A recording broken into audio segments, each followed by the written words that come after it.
Hey folks, it's me again. I'm making a little, first of all I want to tell you, I'm usually balls to the walls whenever it comes to doing something, when I'm making a project or whatever. And I just get it in my head and I just push through until the end, okay? I really don't take the time to record a video to show the step-by-step on how I do things, you know? I just pretty much just go and do it.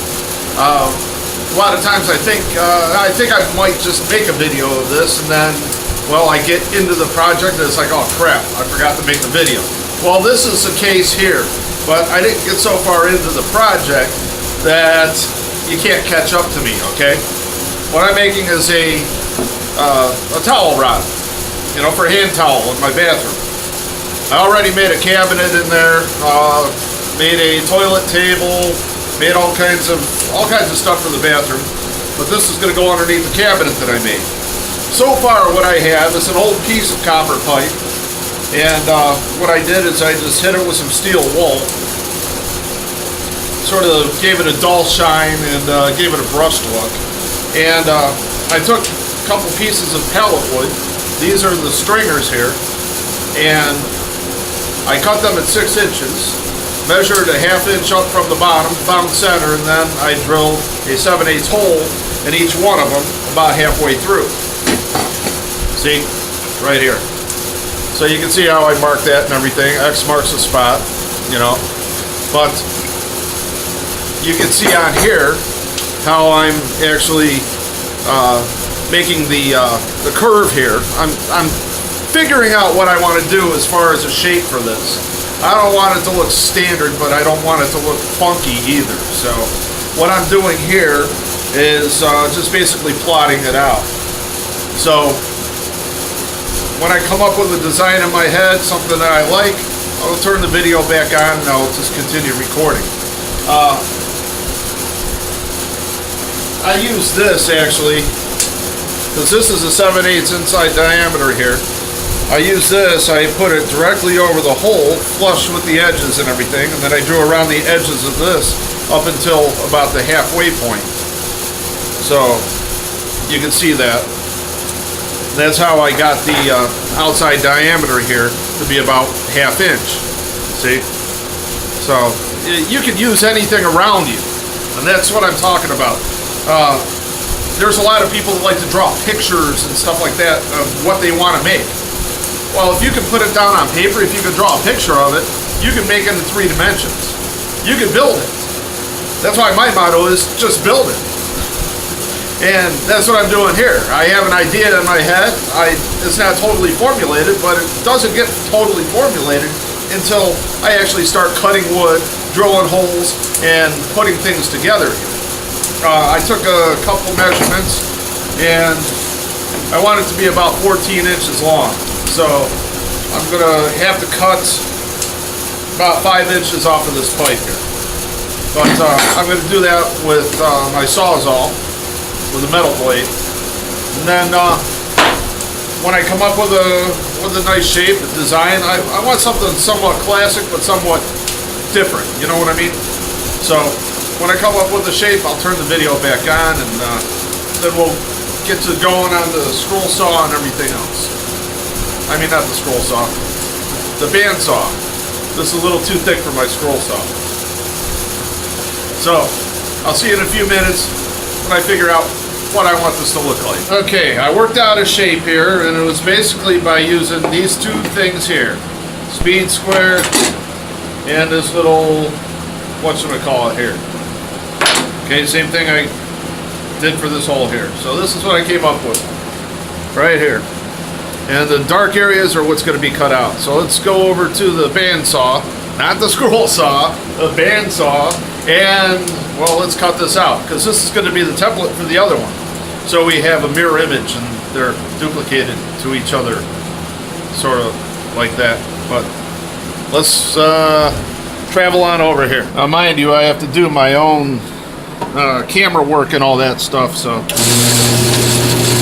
actually, let's shut this off.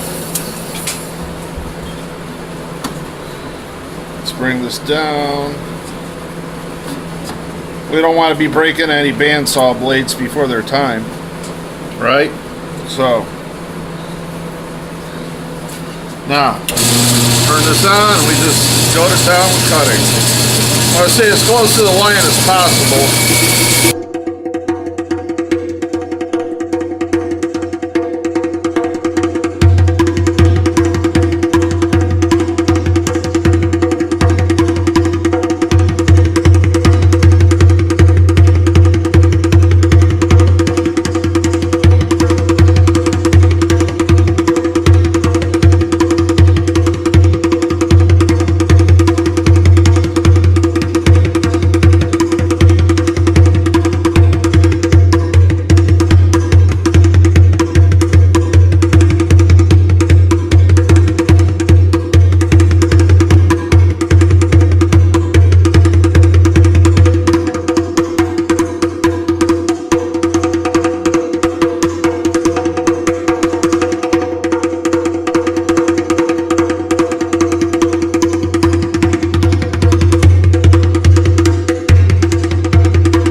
There we go.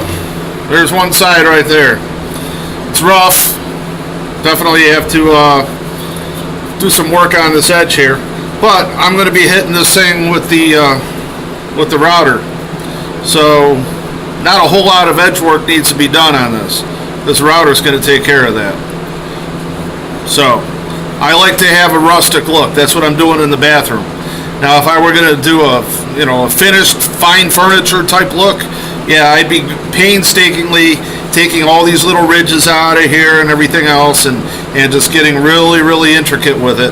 But since I'm doing rustic, you can get away with a little bit of slop, you know what I mean? So, where it's going to mount is right here. There's going to be two holes on either side, right here, and those are going to be countersunk, and then you're going to have screws going right up into the cabinet. One of these on one side, one of these on the other, and you have the bar in between. Bada boom, bada bing, that's what you get. So, well, let me get set up on the router table and everything, and I don't think you want to see me sanding, but I do have to take some of these ridges down, some of them that are really, really steep, or else that's going to make the edge of the route really, really nasty. You know, when the router bit hits those things, that ball bearing hits those things, or that bearing race, I should say, when it hits those things, the whole edge is going to be like really wobbly. So I do have to clean it up a little bit, but I don't have to make it absolutely perfect. So, I know you don't want to see me sanding and everything like that. That's sort of boring, but I'm going to hit it with 60 grit. Then I'm going to probably hit it with 150 just to give it a little smoothing. Just to take any kind of roughness out of it from the 60 grit. Like I said, it's not finish sanding, it's just a utility sanding. So I might have to get a couple areas in here with a rasp. I don't know. We'll see. We'll come to that bridge whenever, or we'll cross that bridge whenever we come to it. But for the most part, this is it. So when I get set up on the router table, then we're going to continue here. So check back in a bit.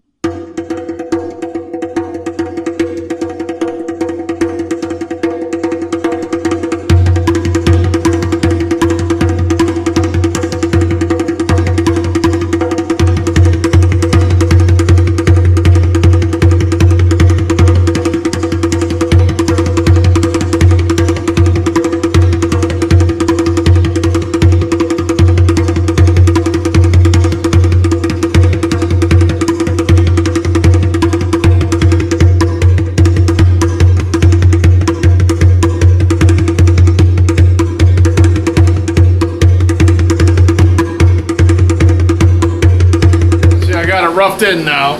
Now I'll be able to just basically hand sand this. You see how this disappeared in here? That really wasn't planned, but sometimes mistakes are the best style choices.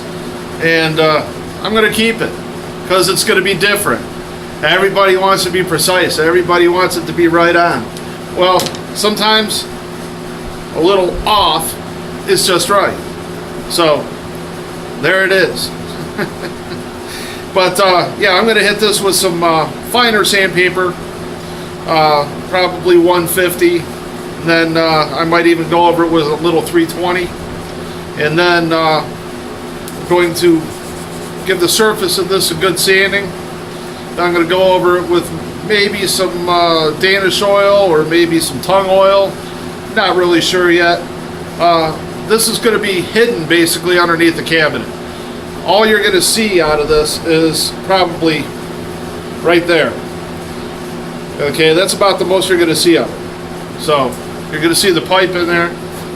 I actually cut the pipe down so it would fit. But yeah, you're not going to see much more than that.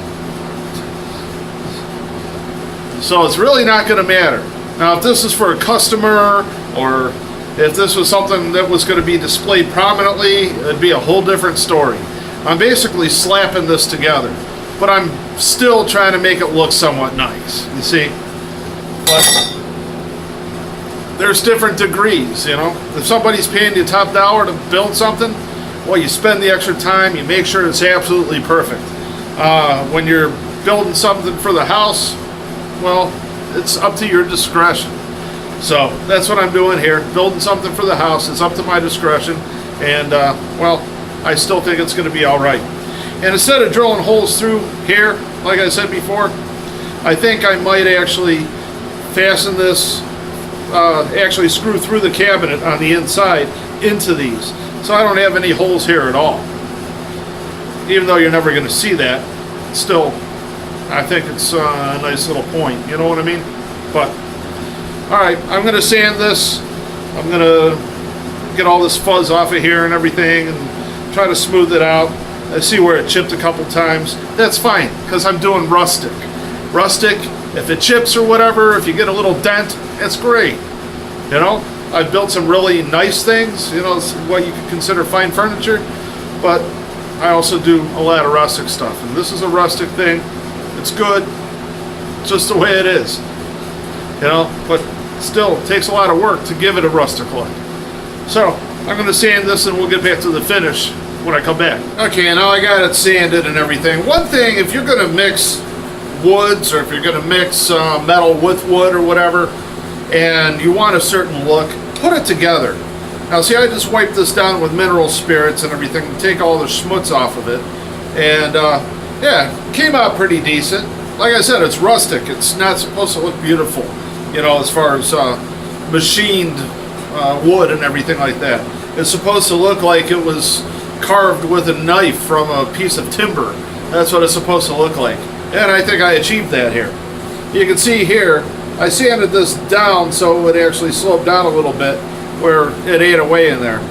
And that actually looks pretty nice. It adds another dimension to it. See, like what I said is, you know, sometimes your mistakes are your best styling options.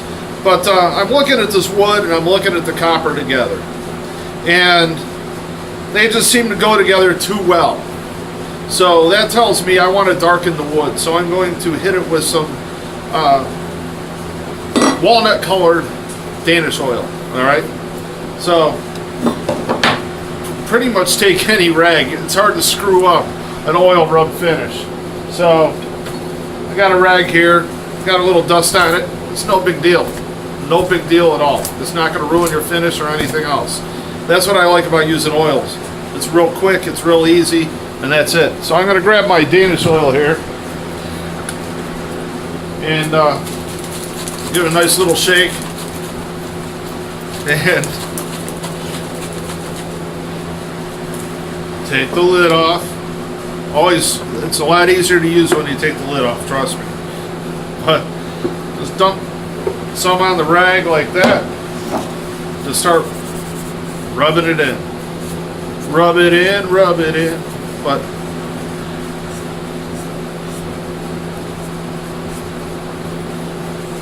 See how that's darkening the wood like that?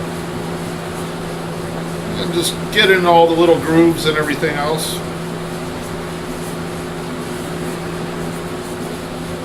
Darkening the wood, it's giving it a little glisten, it's not giving it a ton. Now see, you can go on and put many different applications of Danish oil on. You can buff it and everything like that, and get into a real super high gloss. I just want the color and the natural sheen of the wood. That's what I want. So I'm not going to go through any lengths to actually make this, you know, a super high gloss, high dollar finish. But you can see the difference here. See, that darkens it. Now, look at the difference here. I darken the wood a little bit, and it seems to go a little bit better with the copper here, as opposed to the unfinished piece. Or if I were to see, it just, the copper's unfinished, so on an unfinished piece of wood, it looks totally unfinished. Well, with rustic, you still want it to look somewhat finished, and that's what we get here. Get a nice sheen on here. It looks really nice. It's darkened the color, and it adds a little warmth to the whole thing. So let's wipe the other one down. Redouse the rag here. Want to use it liberally here. It's about the only thing we should do liberally in this country, but I guess that's for a different video. But yeah, just douse it, get it wet, soak it, rub it in, just give it a nice coating. Make sure you get all the dry spots. It's really not that difficult. Probably the easiest finish you can do if you're not going for super high gloss and everything like that. I mean, there's many different steps to do a super high gloss finish and everything whenever you're using Danish oil. But with this, it's basically just wipe it on. If you got a lot of excess, that's fine too. Take another rag and wipe it off. I mean, you could drop this in a pile of sawdust, it's not going to ruin your finish. And that's what I like about oil rub finishes. They're quick, they look nice, and everything else. What I don't like about oil rub finishes is when you're going for that super high gloss, super, you know, high-end oil finish, because it takes so darn long. There's so many steps and everything. Not a whole lot of people want to pay for all that extra labor. They seem to think that you just magically just spit on a piece and it turns into a beautiful piece. They don't think about the time and effort and the many man hours and everything that goes into putting a beautiful finish on a piece of wood. So now, there it is.